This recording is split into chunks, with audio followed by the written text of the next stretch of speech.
We're going to get the Meet the Board session underway. I just want to very briefly tell you who I am, then I'm going to turn it over to Augie DeAugustinis. He's going to introduce the board members. Each of them are going to spend a minute or two describing their background and how they became involved with the Myositis Association. I'm often asked whether I have myositis. Fortunately, I do not. My experience is that I have been the executive director for the past 12 years, and I worked on Capitol Hill in Washington for about 4 years.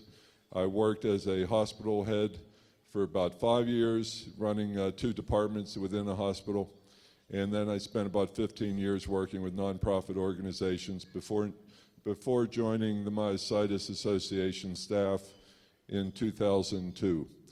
With that, I want to give the microphone to Augie, and he will talk about himself and introduce the other board members.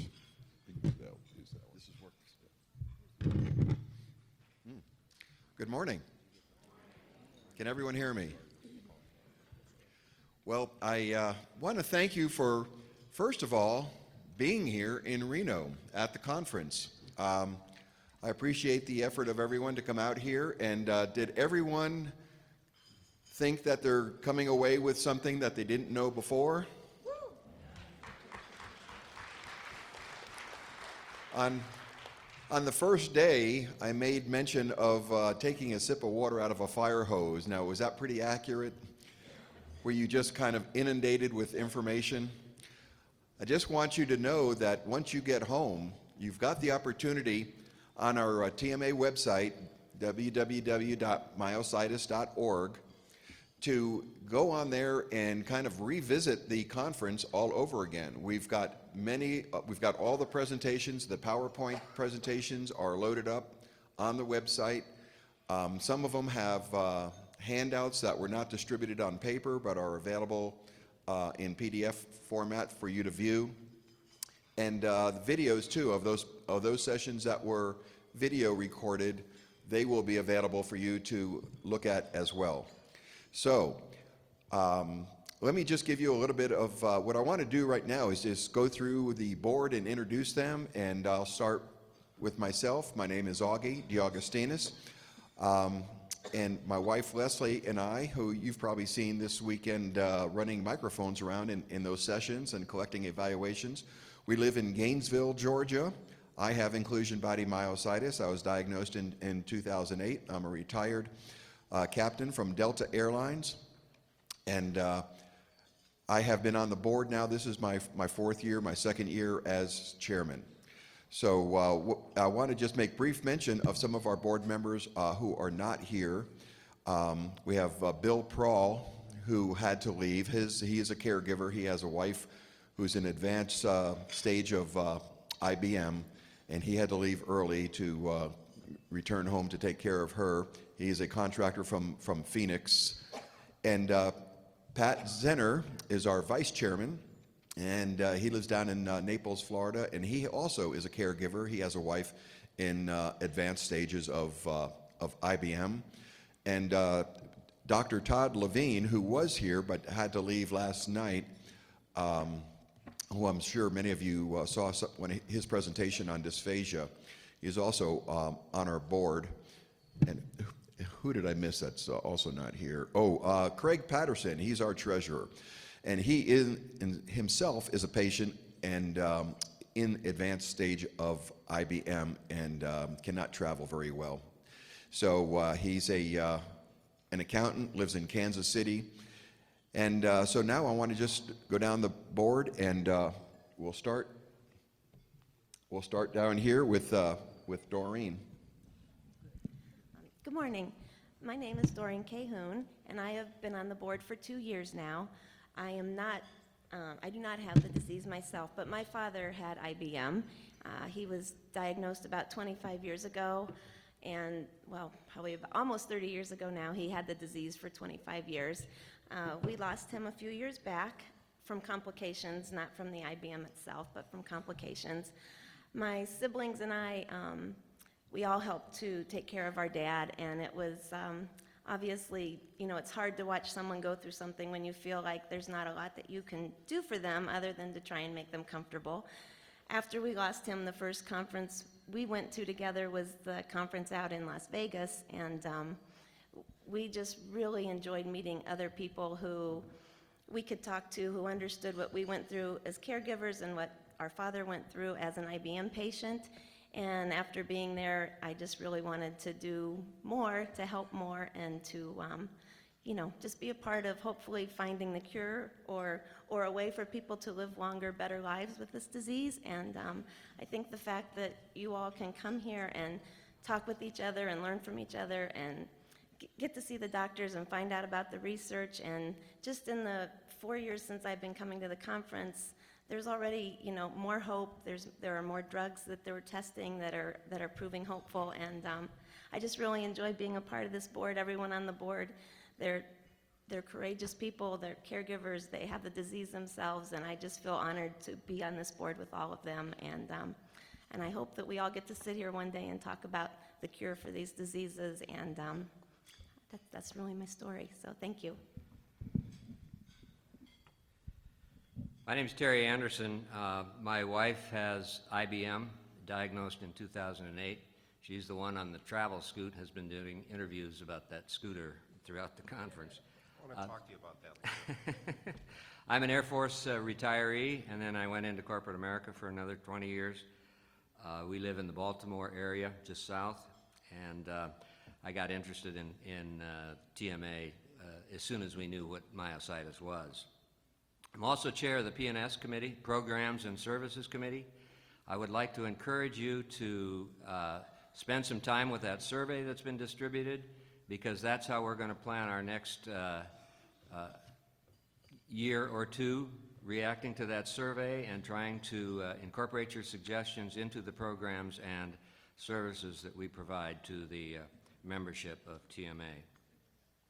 I was also responsible for coordinating the volunteers, and I would really like to acknowledge all of those that were wearing the yellow ribbon as volunteers today, those that stepped forward.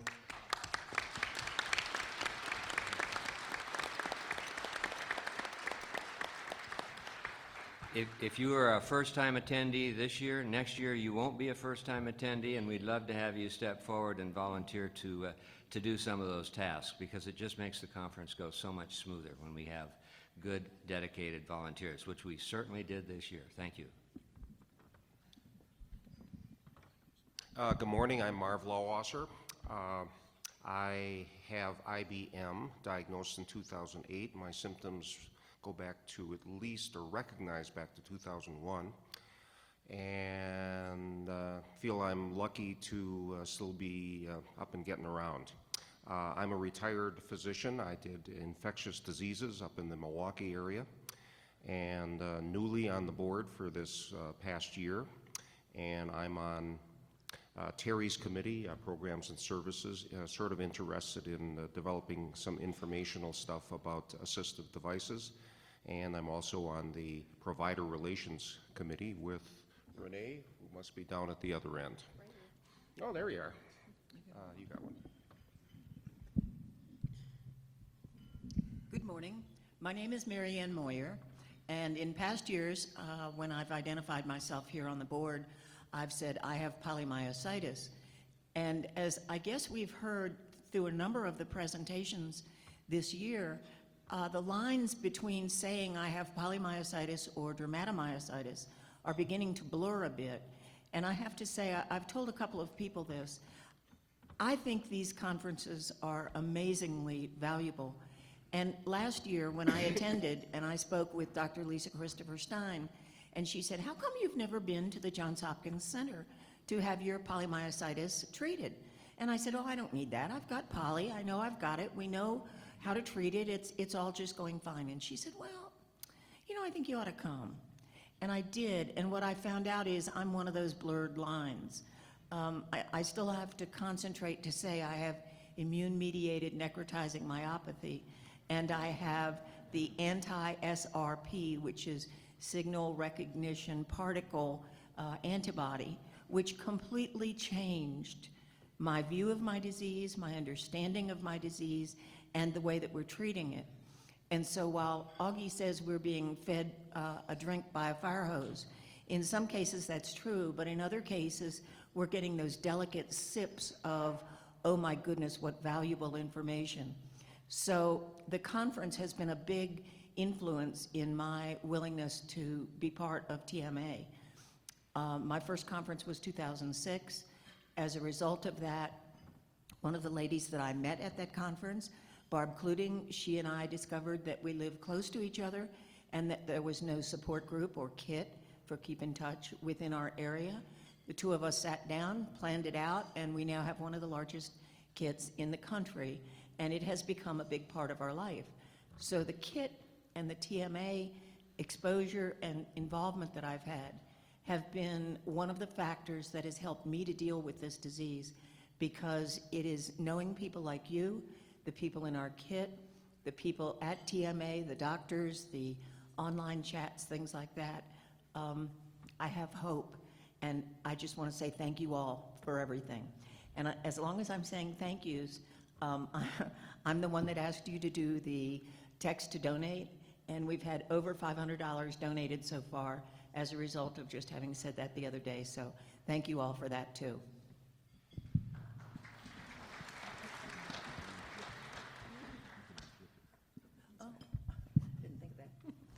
Good morning, everybody. I'm Renee Lantner. I am the current secretary of the board. I joined TMA about 5 years ago, about a year after I was diagnosed the second time, and definitively this time, with dermatomyositis. I've been on the board for 3 years, which I had to ask Augie, I couldn't remember, and am very pleased to be secretary. I am also a physician. I am currently still working. I was part-time, and then my partner retired at the beginning of the year, so now I'm full-time, making it a little harder to get here. My husband usually, well, hasn't always come. My husband is, well, not really my caregiver. He doesn't do very much for me, but he's He's not here, obviously. he's not here to defend himself. Uh-oh. Can you turn the mic off for a little bit? But anyway, I'm blessed to have a wonderful husband in my life, as well as 2 kids. And every year I come to this, I think I've met a number of you. It's really great to see faces again from prior years. I feel like I come away myself with more information. Some of you may have come to my nutrition talk, and that's something that, as you may have heard me say, is something that was a personal journey for me to get better, trying to get off of some of these drugs. And every year I learn something. I learn something from you guys, and every year I come away with more friends. I think this is a wonderful group of people, and I say this every year. I don't think you can get myositis unless you're a wonderful person, which is kind of a good, bad thing. But I really enjoy being on the board with all these wonderful people. Everybody brings a different gift, and I feel very blessed to be part of this group in many ways. Thanks. Good morning. My name is John Suttle, and I have IBM. I was diagnosed in 2008, and my first exposure to TMA was I met with Bob Goldberg, and he understood that I was a tax attorney and CPA, and he asked me if I would speak at the conference in Las Vegas, and I did, and I got to know some of the board members there, and I was asked to sit on the board, so I've been on the board for the last 3 years. I spoke again at the Orlando conference, and after that I decided I'd rather spend my time attending the sessions than up there boring you with taxes and the legal ramifications. But my wife and I live in San Francisco, or the San Francisco area. I'm still active in my tax practice as a tax lawyer and CPA. And I try to, I see the effects of IBM. I see myself suffering, some of the same things that a lot of you are suffering. But I try to keep working because I don't want to let it slow me down, and I know a lot of you have the same attitude. Anyway, I enjoy coming to these conferences, and I've enjoyed having a chance to talk and meet with many of you, and I hope to see you again next year.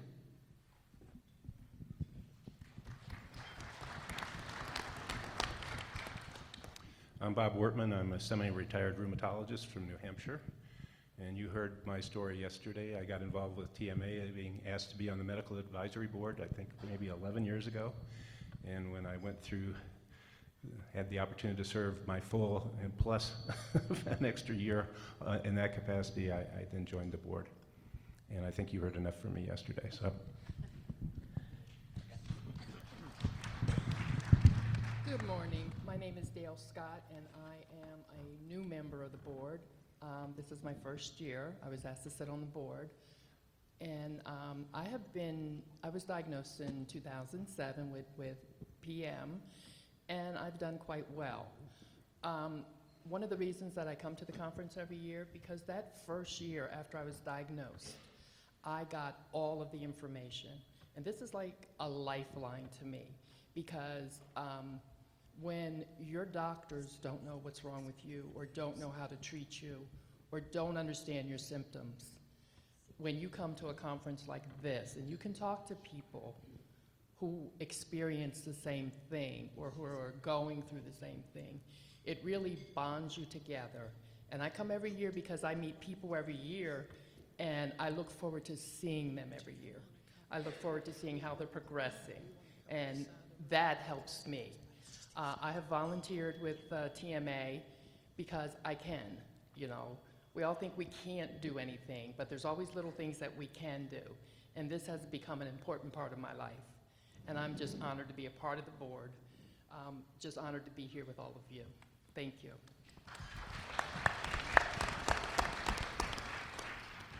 Well, I would just echo what Dale just said. I'm honored to be here with you. My name is Carla Stevenson. My husband, Rich, has IBM, and he was diagnosed in 2000. And as many of you have said, we're sure he had it longer than that. But he was actually on the board when he was first diagnosed and feeling stronger about traveling alone. And I have come to 13 of the conferences, and every time I come, I meet more wonderful people and learn new things. And I was very anxious to help in any way I could. It's a firm philosophy of mine to say, to whom much has been given, much will be required. And I really want to be able to give back. Rich and I have been married 57 years. We have 4 children and 10 grandchildren.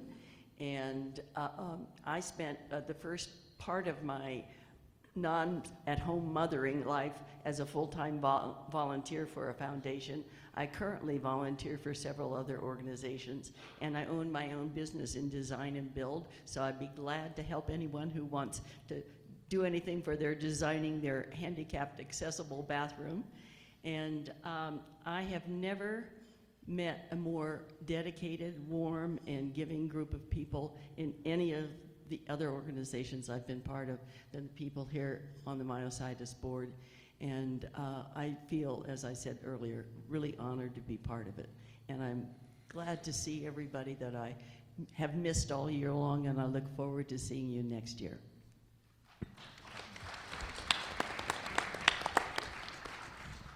Good morning, everyone. I'm Chris Doder. I live in Wasilla, Alaska, and this is my first year on the board. I have a very rare form of hereditary IBM called IBM PFD. My father was diagnosed with IBM in 1993 when he was 44 years old, and that's when the Myositis Association started under a different name, and my family has been associated with TMA for to one degree or another for the last 20 years. I myself, about 9 years ago, started noticing some symptoms and was formally diagnosed last year.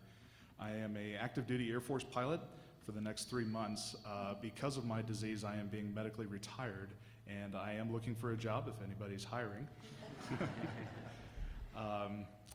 I'm particularly interested in talking with anyone that might have questions or need advice on veterans issues, and to talk about the genetic links with myositis.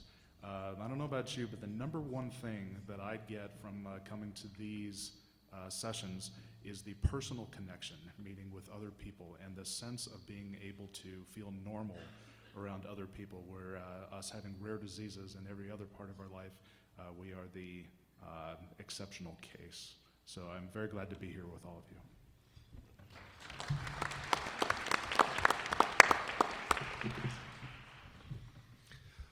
Well, we're going to open this up for questions from the audience. So if you have any questions for the board, please raise your hand. And do we have a microphone out there, Bob? Yeah. Okay, just raise your hand and we will bring the microphone over to you.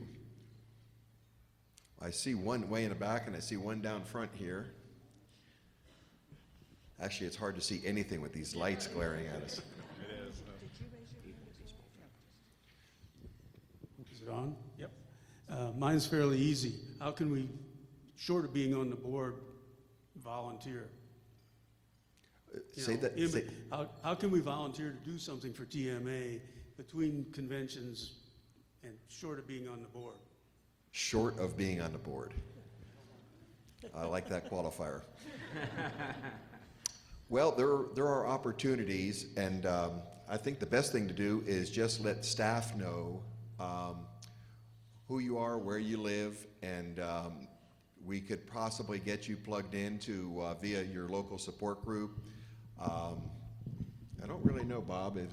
We have many in-between conferences type positions? Augie, you know that I'm the big proponent of the support group network. Do you belong to your local support group? Do you have one there? He said yes. Okay, thank you.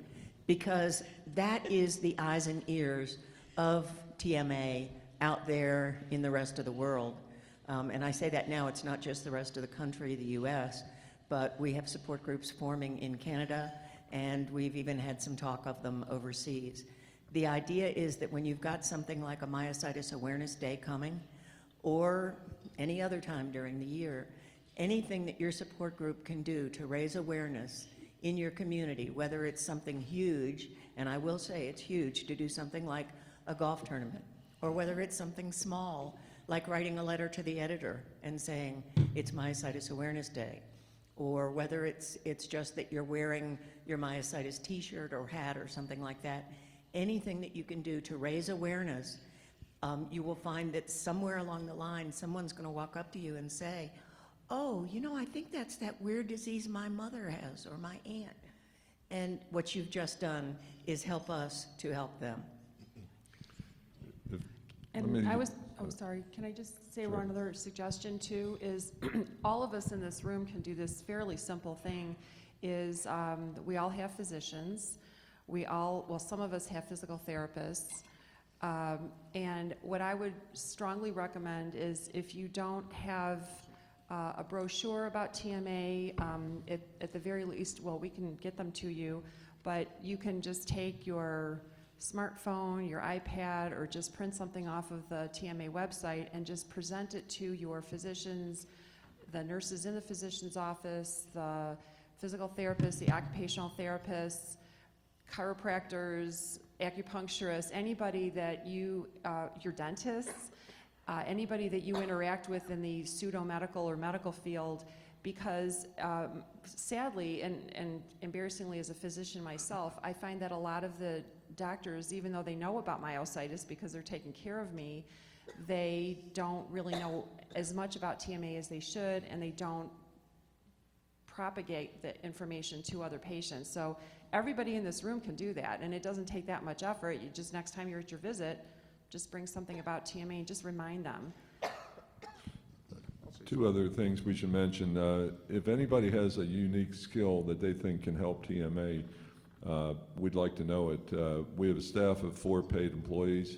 Volunteers are definitely helpful with the working from home or remotely now. I think you don't need to be in the Washington, D.C. area where we're located to help the staff. You can do stuff online, and there's some other ways that you might be able to assist us. So I welcome you to contact us at the 800 number or email, which is tma@myositis.org. The other thing, and Augie, maybe this is an opportunity to talk about how you can be considered for the board of directors if you want to get involved in that way. I was just going to go back to that. I was just going to go back to that qualifier that you gave about anything short of being on the board. And I just wanted to let everyone know that we're sitting up here, but we used to be sitting out there. We are all either patients or caregivers, and this board will only survive if we have new blood coming in from the ranks where you're sitting right now. So if you have an interest to serve, and it's a 5-year obligation to be on the board, but we'll be glad to talk to you about it. Come up and see any one of us after this session and let us know of your interest, and we would love to talk to you about serving.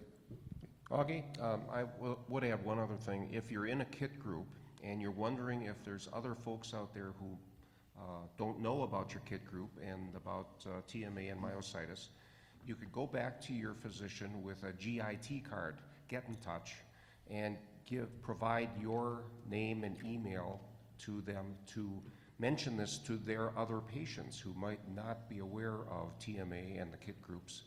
And because they can't, if you just ask them, they can't just rattle off names of other patients that they're following. But if you offer to give them your name, they can then contact you. Thank you. Other questions? Where's the microphone? Oh, you got it right there. Okay. Can you hear me? Absolutely.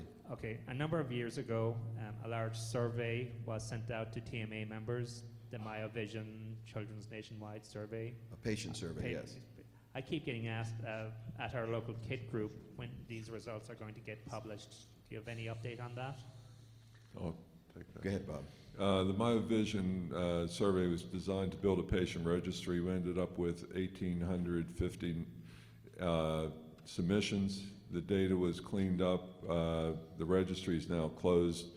It was done in conjunction with the National Institutes of Health and Cincinnati Children's Medical Center.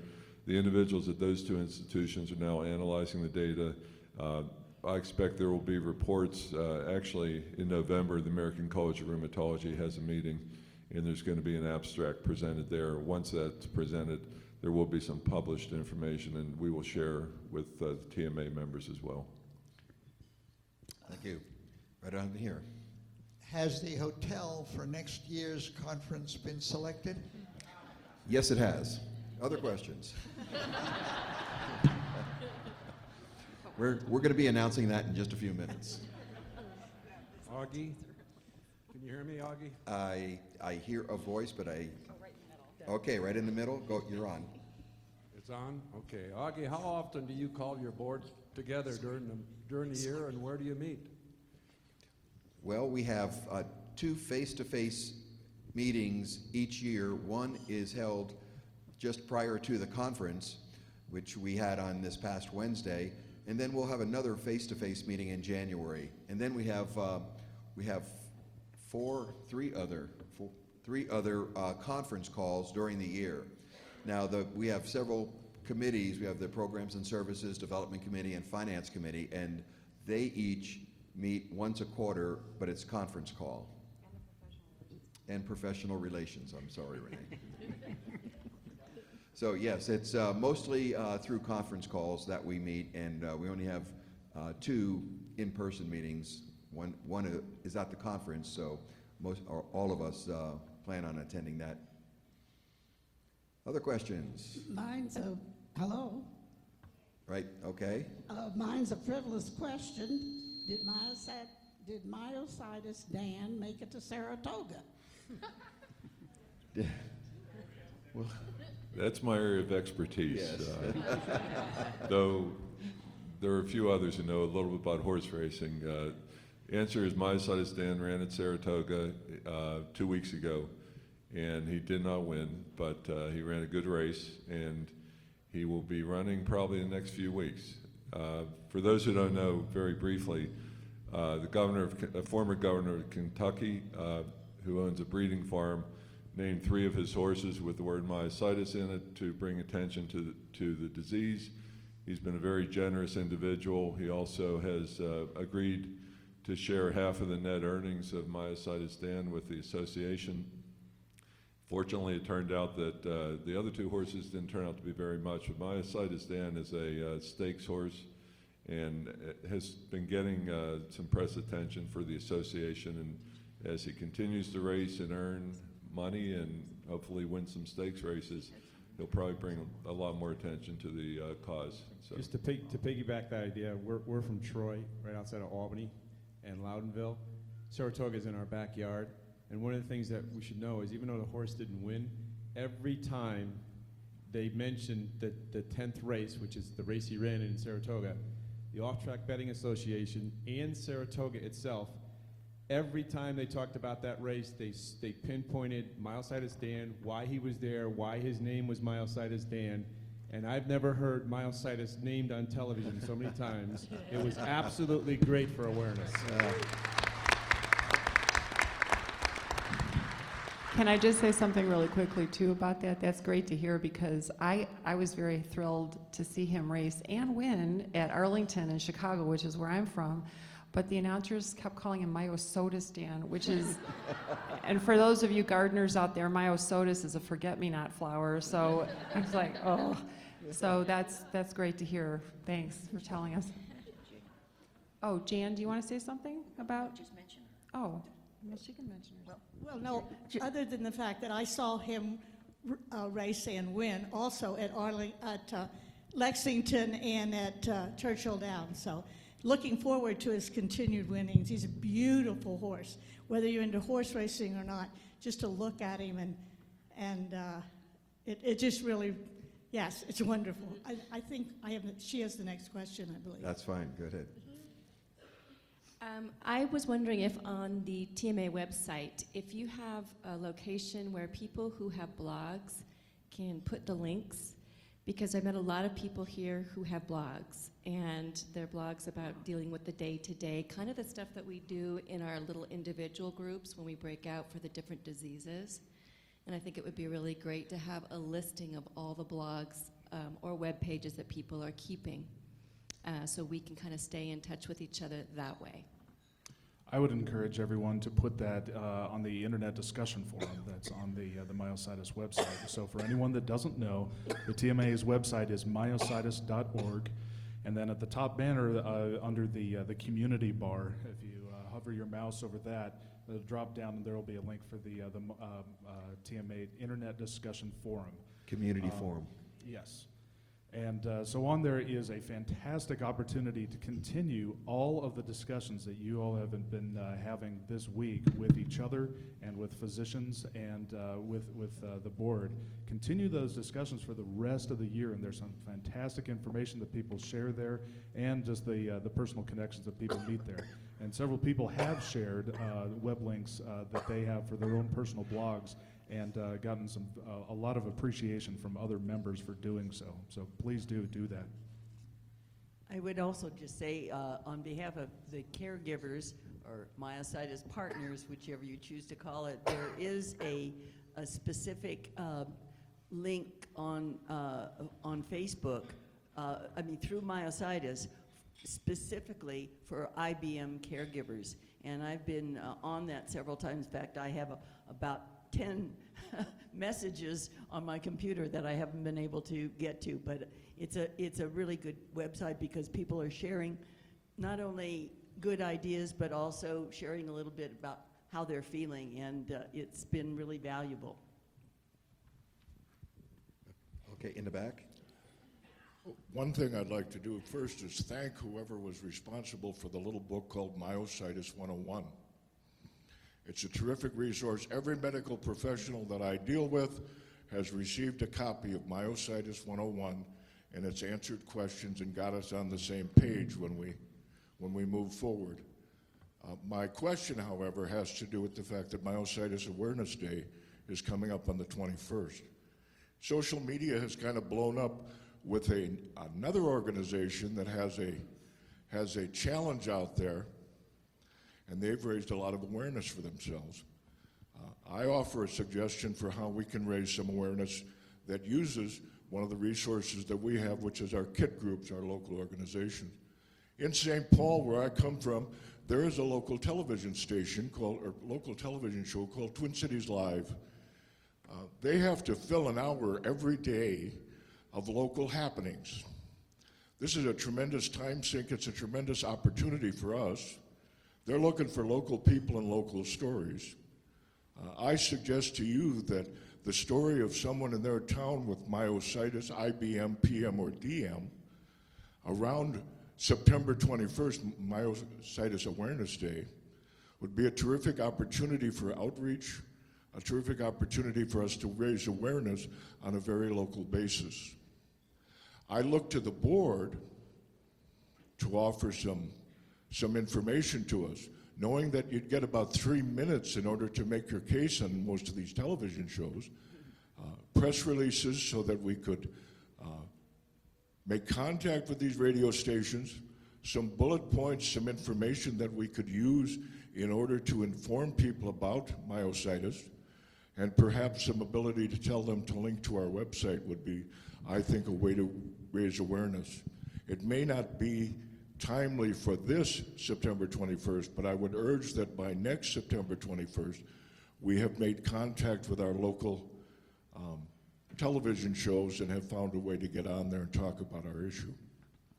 Well, thank you. Go ahead, Mary. I'd like to add just to what Donnie just said. Our family has made very good use of the local media because for quite a few years we've had a fundraiser for the Myositis Association, and we managed to do our publicity telling about the fundraiser, but always bringing in why and the personal aspect. And we've been successful and have also been on Cincinnati TV and some other kind of more major things. Unfortunately, the key person that we a lot of times build it around, my husband, we can no longer really build stories around him, so we found a couple of other people. Thank you, and I appreciate the observation about the need to get the word out on a local basis, because that's sort of what I had said earlier. TMA tries to get that word out to the KIT leaders through our KIT network, and Charlia Sanchez on the TMA staff has done a pretty good job of being able to hold conference calls with the KIT leaders and sending out email blasts to us saying, here's a sample of a press release that certainly you can modify in any way that's appropriate for your group. We've had the boxes of materials that have been sent to all the KIT leaders. One of the catches is that there are probably some groups out there that are sort of informal and that we may not know about. And so if you are either a KIT leader who has not received anything recently, you don't see your name on the KIT leader list, or that you're just kind of at the stage of thinking about it, you need to be in touch with Charlia so that she can get that information to you and that you can then disperse it through your community as you see appropriate. Thank you. Other questions? Wave your hand. I'm over here, Augie. Okay. How many are in attendance this year? We had 375 registered. I think we had a few no-shows, but we had 375. A little bit less than last year. Last year in Louisville, we had over 400. Oh, come on, you guys, you can do better than that. We have some questions here. I don't know if you heard that or not, but she said she's tired, or we're tired. Oh, you're tired. We are tired. Yes, we are tired.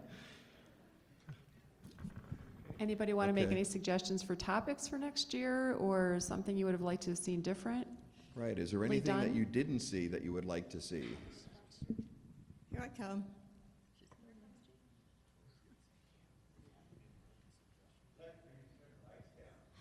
Yeah, that makes two of us. We need our baseball caps. I would like to see, in all of the breakout session rooms, tables with no chairs. Not all of them, but just a few tables with no chairs, so that people in wheelchairs don't have to hassle with pulling the chair out and trying to figure out how to get themselves situated. That's an excellent idea. Oh, thank you. You know, it's funny, we thought of that for the meals. I don't know if you've noticed, but at all the tables for the meals, there are more place settings than there are chairs. Right. So, duh, we thought of it for one, but not the other. We did allow in each room, you notice that there was a section where there were no chairs at all to allow for scooters, but there was no table to write on. And so I know that would make it more convenient, and that's an excellent point. We'll work on that. We ahead. sat at a table last night, a bunch of DM and PM patients, and discussed the fact that all of us had had major root canals, lost teeth, had gum recession, all due to medicines or diseases related to our dermatomyositis. And having a dental specialist come talk about some of the preventative, because of course our mouth is our first place for bacteria to get in, and some prevention to keep our mouths more healthy would be really helpful. So. Great. Thank you. We'll make a note of that. I'd like to have an opportunity to experience a session on travel, how to overcome some of the obstacles that we face, even just sitting in an airplane, getting to the door of the airplane, or the facilities that you encounter when you're I'm sorry, a traveling. professional what? Traveling. Traveler. Oh, yeah. okay. How to We meet the actually accommodations did, for travel. we did tried to get somebody for travel because I realize how important it is. And we have had somebody in the past, and we will definitely try again for next time. Thanks. There's also a relative of mine emailed me a YouTube link about travel for the handicapped. So I think I might be able to dig that up, and if we can get it onto the website, put it on the forum. On the forum. Right. Well, there is a website called Accessible Travel, and it actually has quite a few things on it. And I've talked to some of the people who work with Accessible Traveling.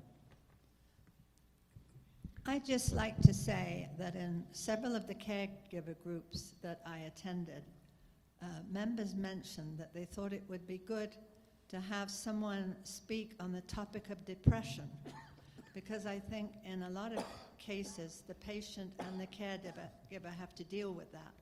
And I think that would be an excellent topic to address at one of the next meeting. Thank you. Thank you. Thank you. We have time for maybe one or two questions at the most.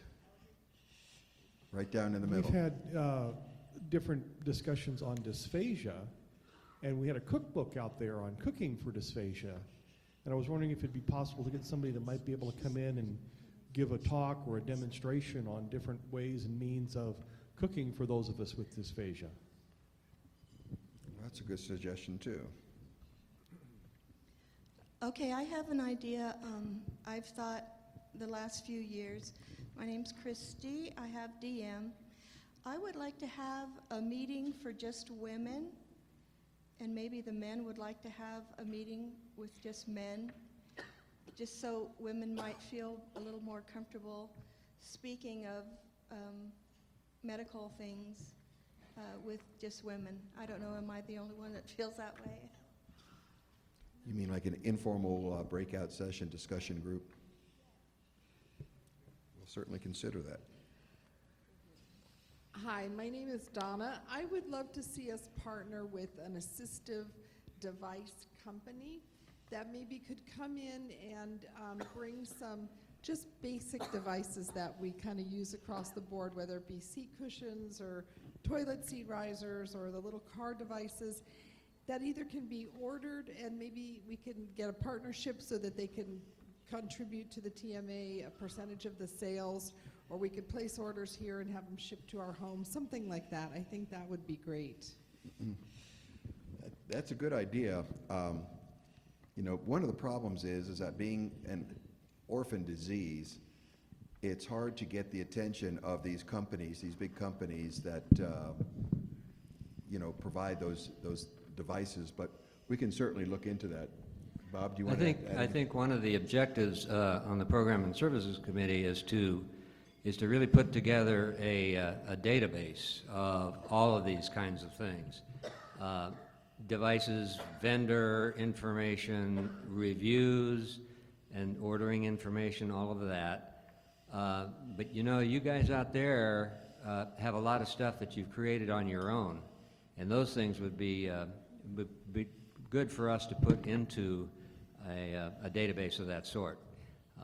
That database would include YouTube videos, just all kinds of assistive devices, but that is one of the ongoing programs of the committee. So, I just want to make a comment too. Some of the topics that were suggested for future conferences have been done in the past.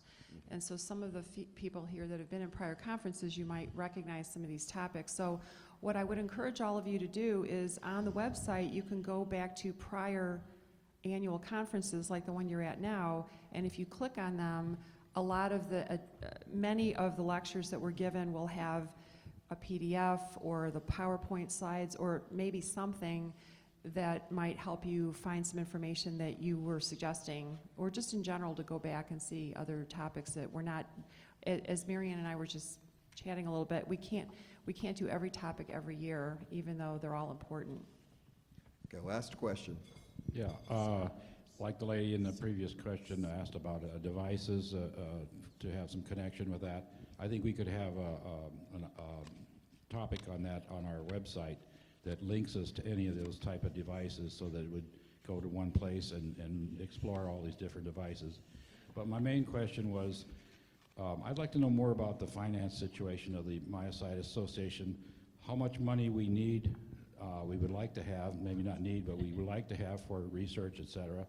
I understood that it was mentioned at one of the breakouts that one of the trials, the smaller trial, only had a grant of $100,000, which is not much money for this type of work. And I think that we need to make more of an effort to let people know how much money we need and how, and come up with other ideas and suggestions on how to raise more money. I'd like to see us raise $50 million or so. Now, most of us are probably were willing to give extra money, but up until just recently, there was no optimism as far as any kind of research and so forth. Nothing gave us any hope. Now we have hope, and a lot of us, I think, will open our wallets if it's given the opportunity. Well, we'll give you the opportunity today because we're going to be charging $1,000 to leave the conference. So we can start there. I appreciate your comments, and yes, one of the problems, again, going back to the fact that this is an orphan disease, and one of the struggles that we constantly have is finding sources of funding. And who has the most vested interest in funding research for myositis? And it's going to be patients with myositis. And when you have a small number like we do, it makes it very difficult to build up much of a pot.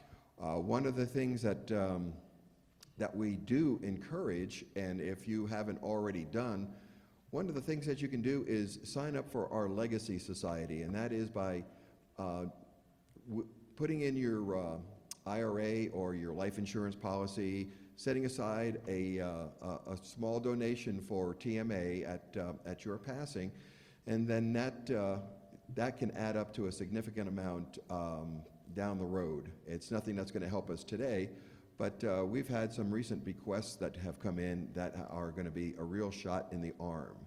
But we still want to maintain the source of revenue that we depend on for day-to-day and year-to-year operations. So please be generous and be willing to write a check to TMA to help us not only continue to provide additional programs and services, but to be able to have more money to put towards research so we don't have problems like that one clinical trial that's running a little bit short.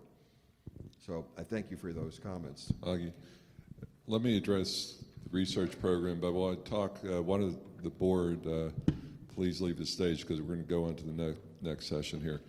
Please leave the stage. Okay. We can do that. Do we have to give $1,000 when we leave the stage? I didn't hear it. Okay, as I said, we're going to wrap up right at 10:30. With regard to the research program and the exciting news that we've heard this week, TMA has now, over the last 11 years, funded 37 research projects, and some of those are for $100,000, as mentioned. Others were for $200,000. The gene therapy follistatin trial, which you've certainly heard a lot about over the last few days, ended up costing about $1.5 million, and TMA provided $400,000 toward that. We also had an individual member of the association who had a very strong interest in funding research into IBM, and he contributed nearly $500,000 to that trial. So between him and ourselves, we gave roughly $900,000 toward the trial, but research is expensive, and we have, as I said, invested about $4.4 million now into research, and I think the fruits of those investments are starting to bear, and there's never enough money for research, and it's not just a matter of giving money to researchers. There's some real progress being made, and there's a lot more attention being focused on myositis by the pharmaceutical companies now. Obviously, you've heard about the 2 Novartis trials that are going on. Idera Pharmaceuticals, which is here and had a table outside, has a trial that they're going to be, a phase 2 trial that's going to be starting at the beginning of 2015. They've taken an interest. There are a couple other pharmaceutical companies that are looking at myositis. So we have gotten, I think, some positive results from our own investments, and we're really at a turning point. I mean, I know everyone's very encouraged by what they've heard, and hopefully all the trials will prove to be as fruitful as we hope they will be. So we're going to keep at it, but the other thing is, as Augie just mentioned, and before I finish this comment, these tables need to move to the back, and the chairs, whoever's helping you needs to come up. You have the crew here? Okay. The other thing that Augie mentioned is the Legacy Society, and even though no one wants to think about their demise, there are ways to give money to the organization through planned giving before you pass on, and that's really going to be the future of this organization. I mean, we can do text to donate, we can do fundraisers, walkathons, golf tournaments, but really the bulk of the money that's going to grow TMA is going to come from you and those who have the ability to help this organization. There is very good news, as Augie alluded to. In the past month, we have received the 2 largest gifts from a estate that we received in the last 10 years. And we received about $1 million in the past month from 2 individuals who passed on. That money's going to make a major difference. $500,000 of that is restricted to research. And when you restrict funds to research, that's exactly what it's used for, nothing else other than research. The other $400,000 is going to be, is designated to be used for education, creating awareness, and getting services to those who need it through our support groups and other programs. Publication, as mentioned earlier, Myositis 101, was mailed to 2,000 physicians this year, along with a new publication, which is the Physician's Guide to Myositis, that was published for the first time this year. We provided also to the 2,000 physicians a poster for them to put up in their waiting area for patients who have myositis to take there's a little tear pad and like a prescription pad, and it has TMA's 800 number and our email address. It also lets them know about our support groups. So we're hopefully going to get more referrals to TMA. But ultimately, the future of this organization is in your hands and others who have the disease. Rare disease organizations don't have the ability to go public and raise funds because no one really knows myositis except those who have it or know someone in their family or a close friend or relative. So anyway, that's what I have to say.